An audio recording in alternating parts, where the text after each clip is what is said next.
اور اسی طرح آپ نے سب سے بڑا کام یہ کیا، جامع القرآن آپ کی صفت ہے۔ کیا مطلب ہے جامع القرآن؟ جامع القرآن کا مطلب یہ ہے قرآن نازل ہوا زبان عربی میں، بالخصوص زبان عربی جو ہے، اب اردو کی زبان ہے، جہاں جہاں ہندوستان میں اردو بولی جاتی ہے ہر جگہ کا لب و لہجہ الگ ہے، ہر جگہ کا لب و لہجہ الگ ہے۔ آپ کوپل کے حدود پار کریں، انداز اردو جو تخاطب کا ہمارا انداز ہے بولنے کا آپ کو بالکل بدل جائے گا۔ گدگ میں بات کرنے کا انداز الگ ہے، وہاں سے ہبلی بیلگام تک آپ کو چلے جائیں آپ، اردو جو ان کی جو بولی جاتی ہے وہ اردو ہماری اردو، بس وقت باتیں سمجھنے میں مشکل ہوتی ہے، ہماری بات ان کو سمجھ نہیں آتی، ان کی بات ہم کو سمجھ نہیں آتی، حالانکہ وہ بھی اردو بول رہا ہے، میں بھی اردو بول رہا ہوں، کیونکہ ہماری یہ جو زبان ہے کوپل سے حیدرآباد تک جو زبان ہے، یہ حیدرآباد کی جو انداز گفتگو ہے نا اس میں زیادہ یہ ہے، اور یہاں سے جو ہے وہ مہاراشٹرا کی انداز گفتگو میں زیادہ اس کا میل ہے۔ اسی طرح آپ بنگلور میسور چلے جائیں، بنگلور میسور کی کنڑا جتنی ورجنل ہے اردو اتنی ہی خطرناک ہے، اردو جو ہے وہاں کی اتنی ہی خطرناک ہے۔ تو لب و لہجہ جو ہے ہر علاقے کا الگ، ویسے ہی عرب سارے عرب ایک زبان نہیں بولتے، آج بھی آپ چلے جائیں عراق والوں کا انداز بیان الگ ہوتا ہے، مکہ مدینے والوں کا انداز بیان الگ ہوتا ہے، سب کا لب و لہجہ ایک جیسا نہیں ہوتا۔ تو ایسے ہی قرآن جب نازل ہوا تو قرآن تو قریشی زبان میں نازل ہوا، اہل مکہ کی زبان میں نازل ہوا، جو کہ سارے عرب میں عربی زبان میں سب سے فصیح تھی، سب سے عمدہ زبان تھی، اس میں نازل ہوئی۔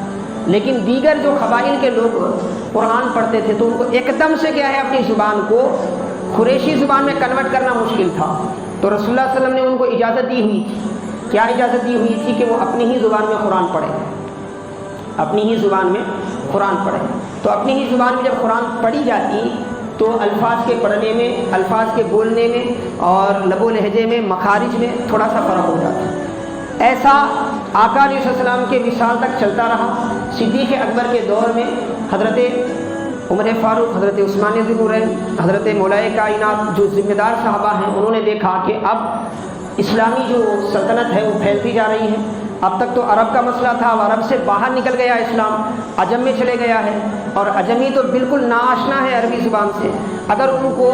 عرب کے 10 قبیلوں کی زبان سے کیا ہے قرآن پڑھایا جائے تو وہ شک و شبہ میں پڑ جائیں گے، کیونکہ ایک جنا اولائی کا پڑھے گا، ایک جنا اولائی کا پڑھے گا، ایک جنا اولائی کا پڑھے گا، ایک جنا تو اپنی اپنی زبان۔ اسی لیے سب نے فیصلہ کیا کہ جو زبان سے رسول اللہ صلی اللہ علیہ وسلم قرآن پڑھتے تھے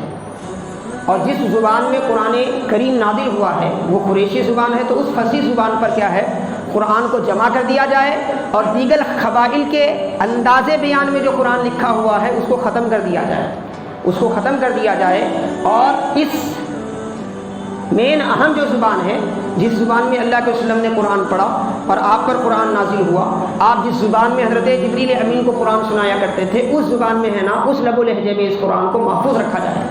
ایک کام شروع ہوا حضرت صدیق اکبر کے زمانے میں، اس کو باضابطہ عملی طور پر تکمیل فرمایا حضرت عثمان ذی النورین رضی اللہ تعالیٰ عنہ۔ اسی لیے آپ کو جامع القرآن کہتے ہیں، جامع القرآن کہتے ہیں۔ تو یہ امت کے لیے آپ کا اتنا بڑا احسان ہے، اتنا بڑا احسان ہے کہ اگر ایسا نہیں ہوتا تو آج امت قرآن کے لب و لہجے میں بھی لے کر کیا ہے مختلف ہو جاتی۔